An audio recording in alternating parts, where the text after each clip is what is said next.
This is In the Shadow of Man, Chapter 4, Camp Life. Memsahib, Memsahib. Gradually the voice penetrated the depth of my sleep. I sat up. Please come. You are wanted, said the voice, disembodied from behind the light of a small hurricane lamp. It was Adolf. When I asked him what was wrong, he was vague, but I gathered it was something to do with a sick baby. By this time, Van was awake too, and so we both put on a few clothes and followed Adolf through the darkness. He led us to the little village on the other side of the stream, down on the beach. There the 2 game scouts lived, together with the honorary headman, old Edie Matata, his large family, and about a dozen fishermen in their temporary dry season huts. Presently we arrived at the large mud, brick and thatched hut of old Edie. It was past midnight, but everyone was awake, talking and laughing in the smoke-filled main room. 2 children scuttled into the shadows as we went in, and Edie's chief wife, who was nursing her twin sons, smiled a greeting to us. Adolf took us to a doorway leading into a smaller room where it looked very dark and stood aside for us to go in. And then we realized what it was we were called for. A young woman lay on the earth floor, and beside her a tiny baby, still attached to its mother by the umbilical cord. Quite obviously, the afterbirth was somehow stuck. The father was in there, looking rather worried, and 1 young girl, but no one else seemed to be paying much attention to the situation. We were faced with a dilemma. We wanted to help, but knew nothing about midwifery. And if anything happened to the mother, we should without doubt be held responsible. We soon discovered that the baby had been born 5 hours earlier, and that it was a first child. The mother, it seemed, felt only a little pain, but was very cold. We suggested that the cord should be cut and the baby wrapped up, but this was greeted with horrified protest. Such conduct would apparently violate time-honored traditions. I went for a blanket and some brandy and roused Dominic to make hot tea, and these things seemed to bring back some life and energy to the poor mother. Van and I both felt convinced that some of the other African women there must know far more about childbirth than we did. So we went out to talk to Edie's head wife with Adolf, who was still hanging around, so that he could translate. She agreed to come and see what she could do as soon as the twins had finished their feed. Presently she came in with a brighter lamp and some warm palm nut oil, which she massaged onto the girl's belly and between her thighs, meanwhile gently pulling at the cord. 10 minutes later, the afterbirth was delivered. Then, at last, old Edie came in, and with a pair of ceremonial scissors, proudly cut the cord of his grandchild, and himself tied the knot. By the way, the scissors were rusty. We asked Dominic to make the mother some soup, congratulated the father, who was beaming with relief, and retired to our beds, having actually done very little, but feeling nevertheless we'd accomplished quite a lot. This excursion into midwifery was but one of Van's medical tasks, for, as custom demanded in those days, we had arrived at the Gombe stream well supplied with simple medicines, aspirins and ointments, elastoplast and Epsom salts. Quite soon after our arrival, Van found herself running a well-attended clinic every morning. David Anstey, before he left, had told the neighbouring Africans that Van and I would be pleased to try to treat small ailments. And quite a number had arrived during the first few days, mainly, I suspect, to have a good look at these 2 strange white women who had so surprisingly abandoned civilization. But then one day a very sick man with a hugely swollen leg was helped to our camp. He had 2 deep tropical ulcers on the lower part of his leg. After Van had done a little preliminary cleaning, she realized to her horror that the ulceration had already begun to eat away the bone. She begged the man to go to the Kigoma hospital, but he absolutely refused. People only went there to die. They all said that back then. And so Van treated him herself with an old-fashioned cure, a saline drip. Every morning and every afternoon, the patient sat down with a large bowl of blood-warm salted water, which he dripped very slowly over his sores. After 3 weeks, the swelling had gone, and the wounds were clean. Subsequently, it was only a matter of time before he was completely healed. Word spread fast. After that, Van's clinics were enormous, and people trudged along the beaches or over the mountains for long distances. One of Rashidi's sons, 8-year-old Jumaine, Swahili for Tuesday, appointed himself as Van's orderly and helped her almost every morning, mixing the Epsom salts, pouring out water for aspirins, cutting the elastoplast. He was particularly helpful in spotting those who sneaked round to join the queue again, hoping for a second dose. The only payment Jumaine required was a small piece of elastoplast on some microscopic or sometimes imaginary wound. Van's clinics not only cured many maladies, but most importantly, helped us to establish good relations with our new neighbours. The suspicions which were rife on our arrival were soon dispelled. The Africans, indeed, continued to think we were both slightly crazy, but they were prepared to be friendly, for they realized we were genuine. Nor was it long before some of them became interested in the work that I was doing. One day, Dominic told me he'd heard of an old man, Risho, who had watched 4 chimpanzees with sticks chasing away a lion. This man lived in a little village up in the hills, just outside the eastern boundary of the reserve. Would I like to go and talk to Risho and see where the incident had taken place? It seemed an unlikely story, but I knew that lions had occasionally been observed in the area by previous game rangers. Also, I was curious to visit Bubango village and see the country on the other side of the rift. And so early one morning, I set off with the man from the village as my guide and the tall, willowy Wilbert to interpret, for his English was quite good, and my Swahili was still very bad. It was a long, hot climb and took 4 hours of pretty steady walking.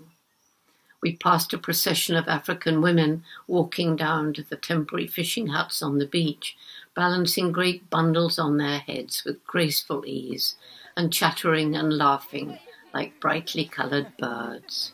At one point, when I'd stopped to watch a troop of red colobus monkeys, 6 men passed us, climbing up to the village. One of them was old, with a slightly bent back and silver hair, but he seemed quite unconcerned by the steepness of the ascent and the heat of the sun. These men walked with a special springy stride of mountain folk, and each time they placed their stout staffs on the ground, they exhaled their breath with an eerie flute-like whistle.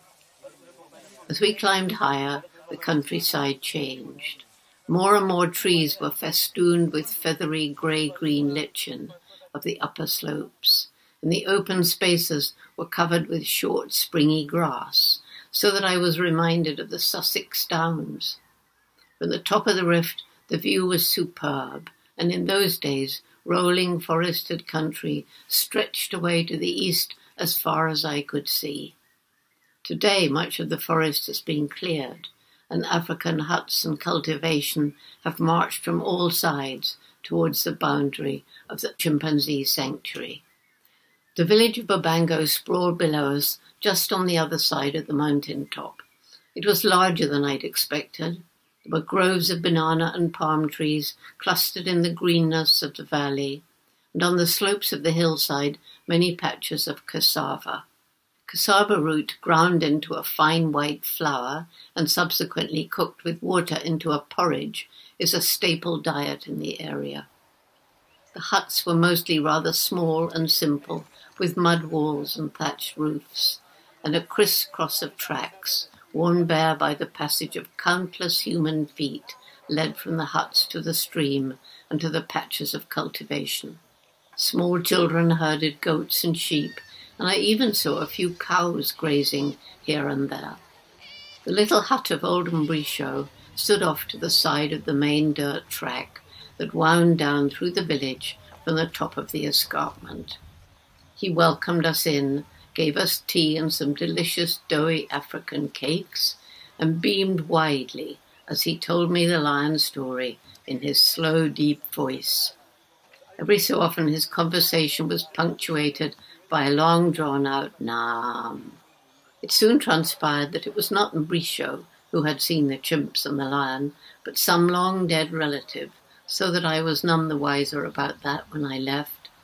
But I had gained a firm and staunch friend in Mbrisho.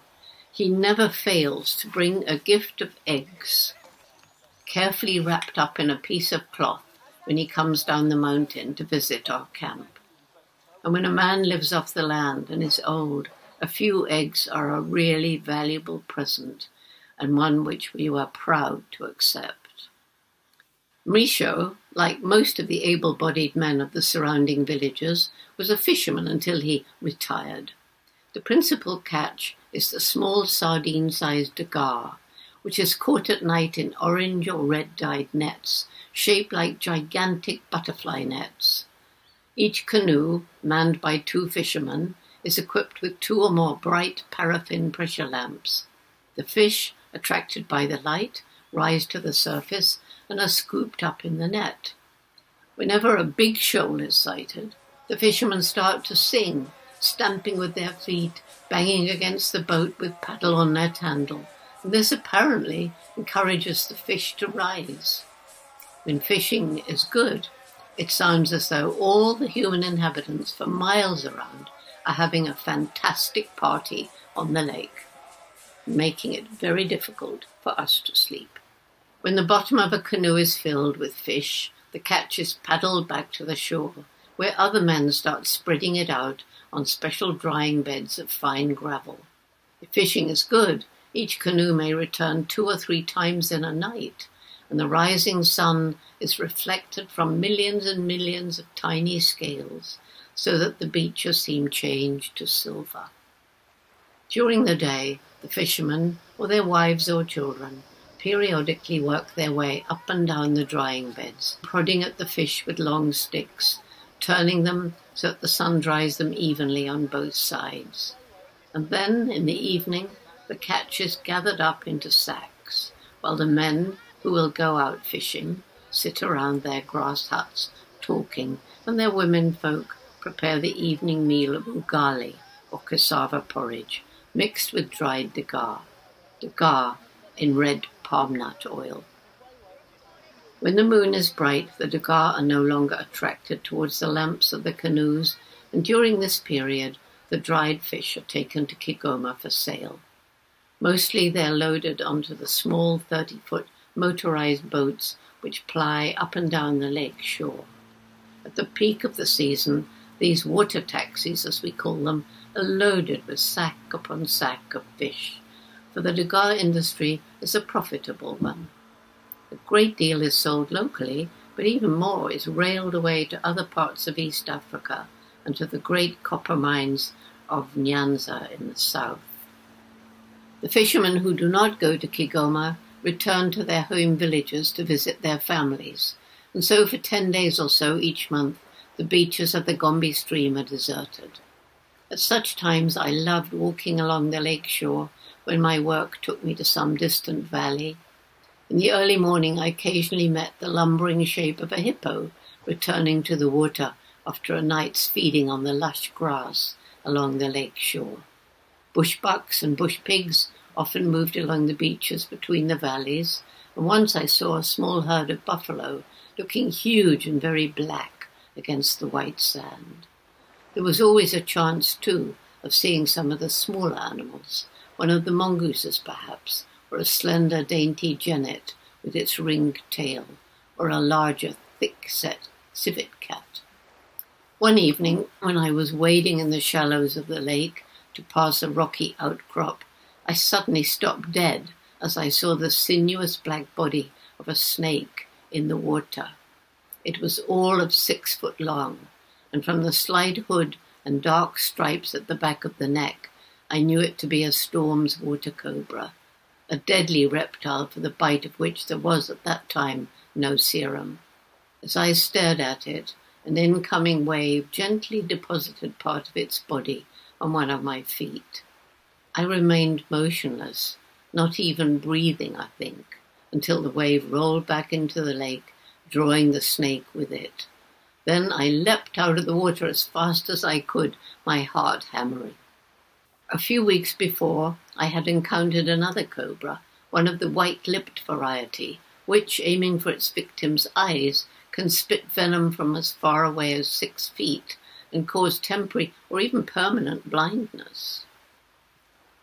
At the time, I'd been standing looking over the valley and had glanced down to see the snake gliding between my legs. It had paused momentarily, testing the canvas of my shoe with its sensitive, flickering tongue. But I felt no fear whatsoever, for there had been no chance of a sudden wave dashing it against me and making it frightened, no suction of water that might coil it around my ankle. There was something utterly unnerving about a snake in the water. Lake Tanganyika is one of the few areas of fresh water in East Africa which is virtually free of the dreaded bilharzia snail, at least in the Kigoma and Gombe area, and the water is cool, sparkling clean, and excellent for swimming. In those early days, I never had time for swimming. Not that I felt any great desire to plunge into the water after my experience with the snake, and after hearing about Chico's experience. Chico was Dominic's wife, who, with her little girl, had joined us soon after arrival at Gombe. One day when she was standing in the shallow water doing her washing, there was a sudden swirling a few feet away. With a shriek, she leapt out onto the shore, staring in horror at the place where but a moment before she had seen a crocodile. It wasn't a very big crocodile.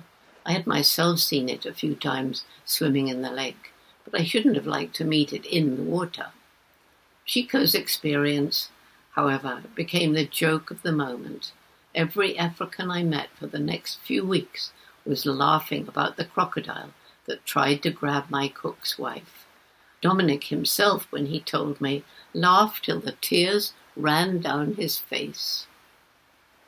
It is when the fishermen leave their huts during the full moon that the baboons come into their own on the beaches. All along the shoreline, where there are drying beds, the troops gather, searching through the pebbles for leftover scraps of dried fish. They sift through the sand around the huts too, probably looking for specks of cassava scattered where the women pounded the roots into flour for porridge. The Africans remove anything of value when they leave the beaches, for the baboons are very destructive. I've watched them pulling apart a whole roof as they search through the thatch for insects, and they move in and out of the huts as though they own them, eating anything edible, investigating or pulling apart anything that is not. The baboons very soon made themselves at home around our camp too, and Van quickly learned never to leave the tents unguarded. About 2 weeks after our arrival, she went for a short walk. When she returned, it was to find our belongings strewn in all directions, and one blasé male baboon sitting by the overturned table, polishing off the loaf Dominic had baked that morning. Van was particularly incensed by the way the others barked at her from the surrounding trees, as though challenging her right to her own home. It was not long after this episode that Van, during a visit to the Camp Lou, or Cho as it is known in East Africa, looked up to see 5 large old male baboons sitting around in a semicircle and watching her. She told me that evening that she felt frightfully embarrassed for a moment, because the baboons caught her with her trousers down. It was far worse when one morning Van, who had been dozing after my early departure, suddenly heard a small sound in the tent. She opened her eyes, and there, silhouetted in the entrance, she saw a huge male baboon. He and she remained motionless for a few moments, and then he opened his mouth in a huge yawn of threat. In the grey light of dawn, Van could just see the gleam of his teeth, and she thought her last hour had come. With a sudden yell, she sat bolt upright in bed, waving her arms, and the unwelcome visitor fled.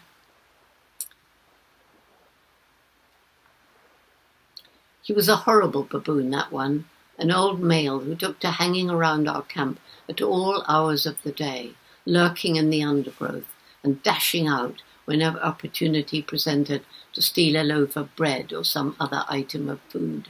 We called him Shaitani, which is Swahili for devil, and we were immensely relieved when he suddenly disappeared. In those days, food was precious, not only because of our limited budget, but also because both Van and I hated Kigoma days, when we had to go into the town to renew our supplies and collect our mail. We went as little as possible, but once every 3 or 4 weeks we had to make the expedition. We used to set off at about 6 in the morning, when the lake was usually calm, and breakfast at the hotel when we arrived. Then we trailed round doing the shopping, bargaining at the fruit and vegetable market, ordering tinned goods for the next month, and queuing in the post office. We always had a pleasant interlude at midday, for we were invariably invited to lunch by one or other of the friends we'd made during our initial stay in Kigoma. Indeed, they often tried to persuade us to stay the night. And most of them thought I was merely being antisocial when I explained it was bad enough to leave my work for one day, and I couldn't think of staying away for a second. At first, we used to take Dominic with us on these expeditions. He was amazingly loyal and would bargain heatedly in the market, so that we shouldn't be overcharged by as much as a farthing. But after a while we realized that it was better to leave Dominic to look after camp. The locally made beer, brewed from fermented bananas, is strong, and drinking is Dominic's weakness. On several occasions we couldn't find him at all when it came to the appointed time to leave. Once he didn't turn up again for a week, and we had to manage without him. And we shall never forget the day when, though we did manage to find him in time to return with us, he was in a very merry state.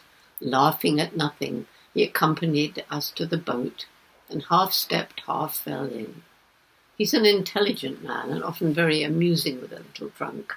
He soon had Van and I laughing with him, and we were a gay party as we cast off and chugged out of the Kigoma Bay. By this time it was almost dark, for the search for Dominic had delayed us. Normally I steered a course quite close to shore, but that evening the water was dotted with fishermen canoes paddling out from their shore, and they were hard to see in the dusk. So I drove the boat along half a mile or more from the beach. Quite suddenly, when we were about a quarter of the way home, the engine stopped. Nothing we did produced even a spark, and none of us knew anything about engines. All we could do was to row to shore.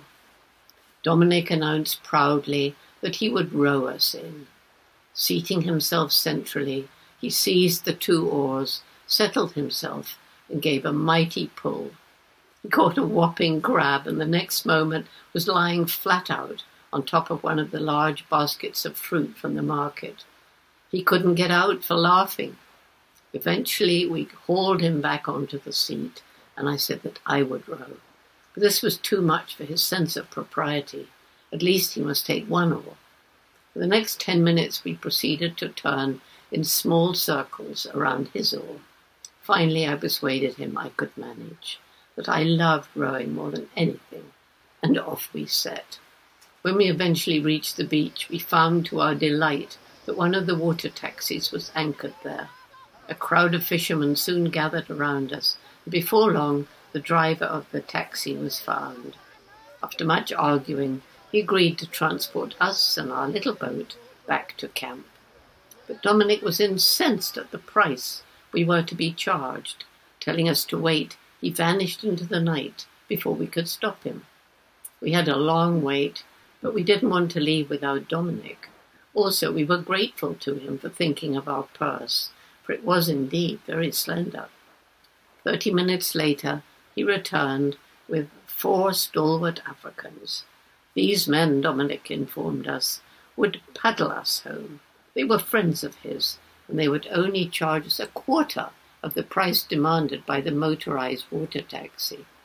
This sounded marvelous until we discovered that even with 8 men rowing hard, it would take more than 8 hours to get home. I think Dominic never quite forgave us for taking the faster vessel and allowing ourselves to be robbed.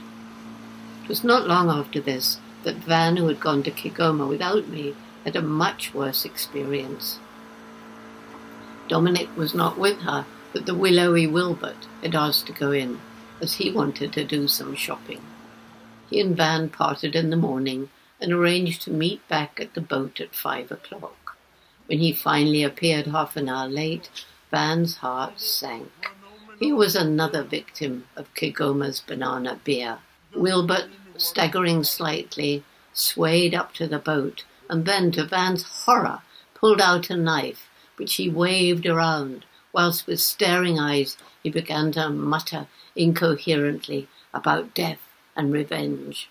Van admitted that she'd been frightened, for Wilbert, willowy though he appeared, was a very large man indeed, and he looked terrifying, with his eyes bloodshot and the blade of the knife glinting in the evening sun.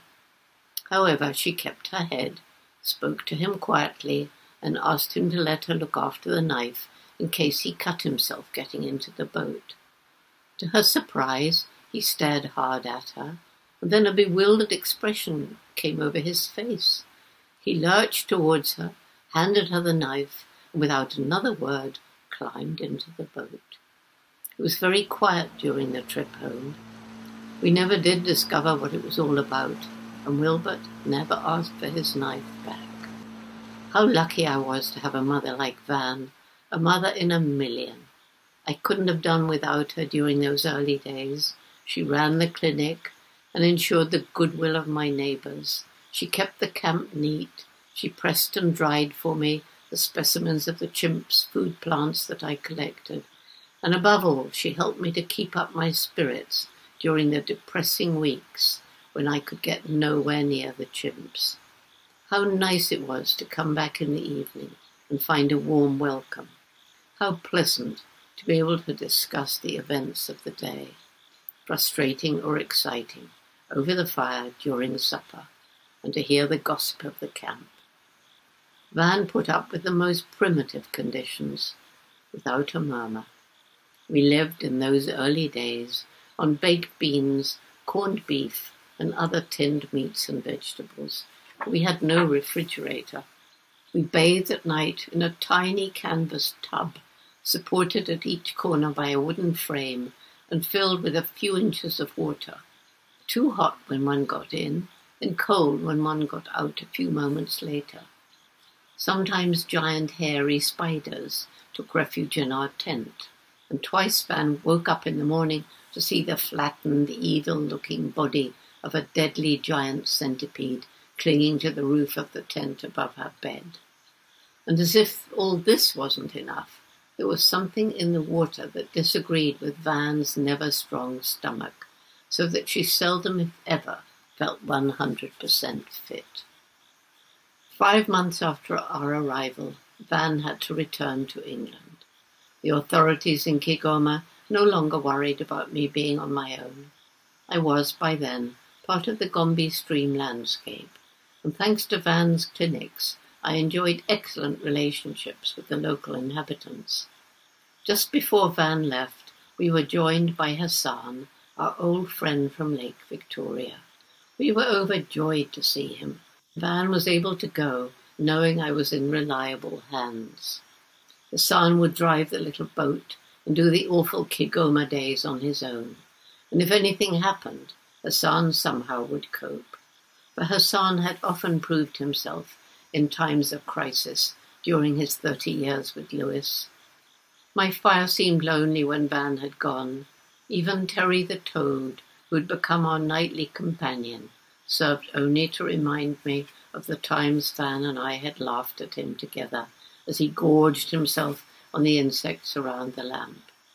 And on the evenings when Crescent the genet came softly towards the tent to take a banana, I found myself wishing Van was there to share in my appreciation of her slender grace.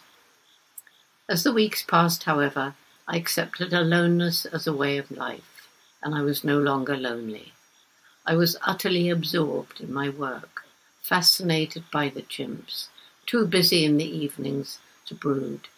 In fact, had I been alone for longer than a year, I might have become a rather strange person, for inanimate objects began to develop their own identities.